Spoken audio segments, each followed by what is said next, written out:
Praise the Lord. அந்நிய நுகத்திலே அவிசுவாசிகளுடன் பிணைக்கப்படாதிருப்பீர்களாக. நீதிக்கும் அநீதிக்கும் சம்பந்தம் ஏது? ஒளிக்கும் இருளுக்கும் ஐக்கியம் ஏது? அன்பான தேவ பிள்ளைகளே, வேறுபட்ட வாழ்க்கை குறித்து நாம் கேட்டுக்கொண்டிருக்கிறோம். 2 கொரிந்தியர் 6வது அதிகாரத்தில் 14 முதல் உள்ள சில வசனங்களை பார்க்கும்போது அங்கு சொல்லப்பட்டிருக்கிறது, ஒரு தேவனுடைய பிள்ளை இந்த பூமியில் எப்படி வாழ வேண்டும் என்பதை. ஆமென். அந்நிய நுகத்தில் அவிசுவாசிகளுடன் பிணைக்கப்படாதிருப்பீர்களாக. நீதிக்கும் அநீதிக்கும் சம்பந்தம் ஏது? ஒளிக்கும் இருளுக்கும் ஐக்கியம் ஏது? கிறிஸ்துவுக்கும் பேலியாளுக்கும் இசைவேது? அவிசுவாசியுடனே விசுவாசிகளுக்கு பங்கேது? தேவனுடைய ஆலயத்துக்கும் விக்கிரகங்களுக்கும் சம்பந்தம் ஏது என்றெல்லாம் பவுல் அடுக்கிக் கொண்டே போகிறார். தேவ சபையை பவுல் எச்சரிக்கிறார். உலகத்தோடு கூட இசைந்து வாழ்ந்து கொண்டிருந்தார்கள். தொடக்கம் நன்றாகத்தான் இருந்தது, வேகமாகத்தான் ஓடினார்கள். கிருபைகள் வரங்கள் பெற்ற சபை என்று 1 கொரிந்தியர் 1வது அதிகாரத்தினுடைய 5 அதனுடைய 8 இந்த வசனங்கள் நாம் பார்க்க முடியும்.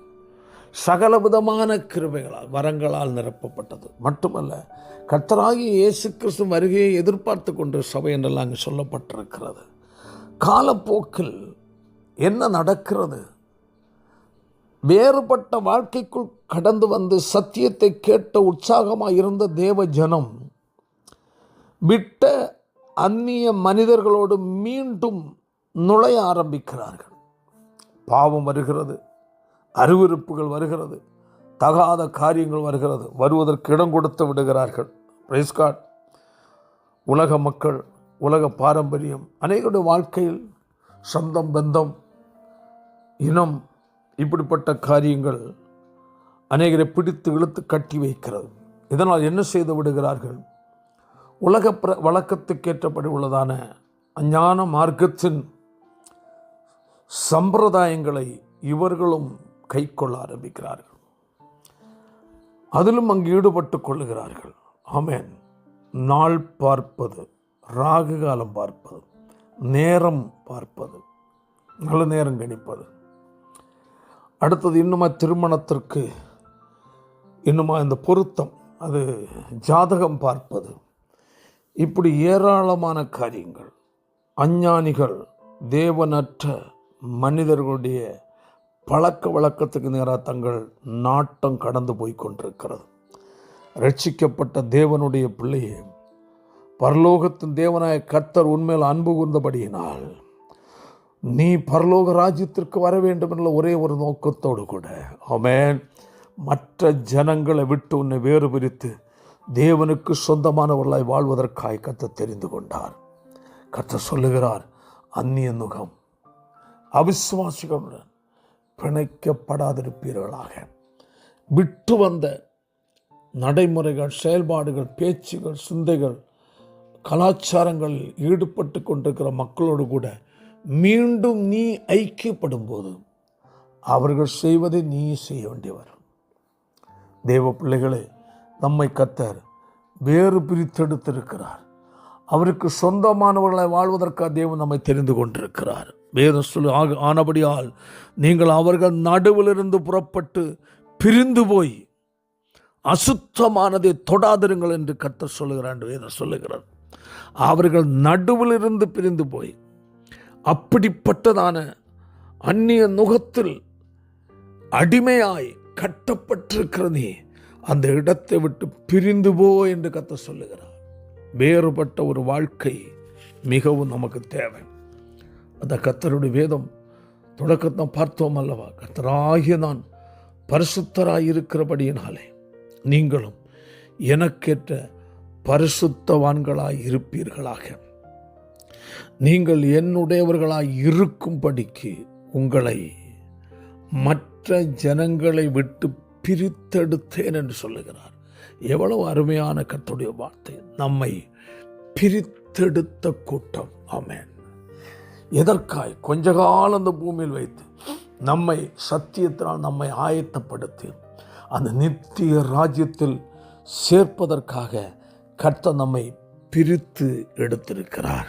அதனால்தான் ஆனபடியால் நீங்கள் அவர்கள் நடுவிலிருந்து புறப்பட்டு பிரிந்து போய் அசுத்தமானதை தொடாதிருங்கள். ஆமென். உலக காரியங்கள், அருவருப்பான காரியங்களாய் அசுத்தங்களை மீண்டும் உன் வாழ்க்கையில் இழுத்து கொள்ளாதே. ஆமென். நீதிக்கும் அநீதிக்கும் சம்பந்தம் ஏது? அன்பான தேவ பிள்ளை, வேறுபாட்டின் வாழ்க்கையை குறித்து இந்த கொரிந்தியருக்கு நிருபத்தில் சொல்லப்பட்டிருக்கிறது. ஆதி அப்போஸ்தல காலத்திலிருந்தே அப்படிதான் சபைகளுக்கு கொடுக்கப்பட்ட போதனைகள் எல்லாமே வேறுபாடை குறித்து தான், பரிசுத்தத்தை குறித்து தான் கர்த்தர் போதித்திருக்கிறார். ஆமென்.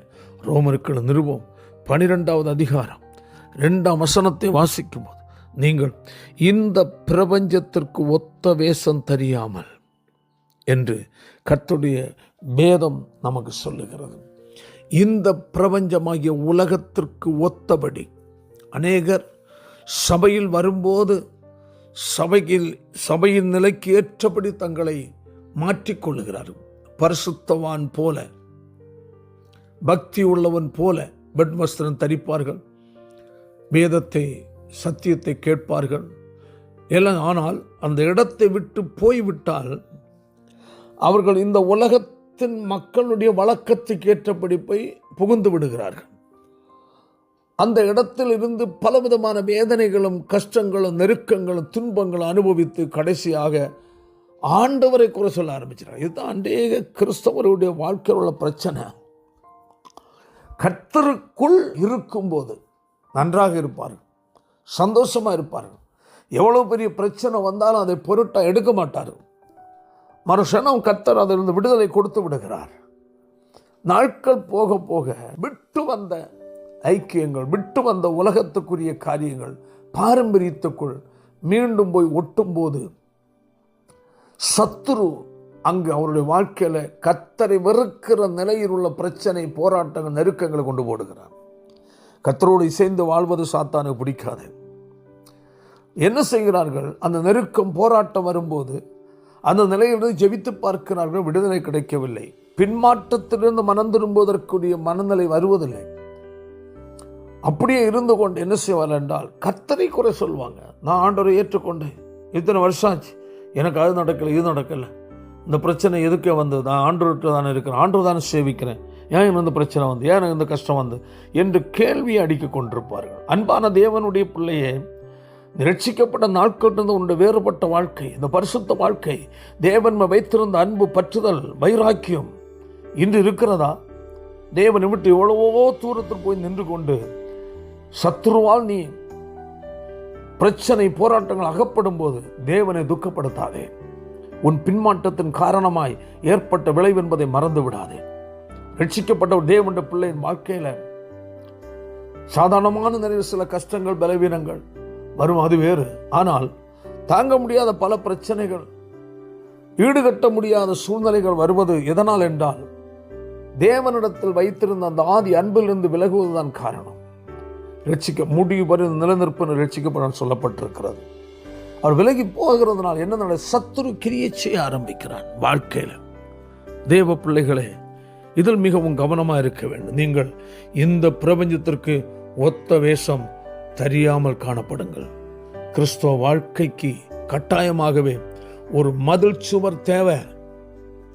கிறிஸ்துவ வாழ்க்கைக்கு உபதேசமாகிய, சத்தியமாகிய மதில் சுவர் கட்டாயம் நமக்கு தேவை. ஆமென்.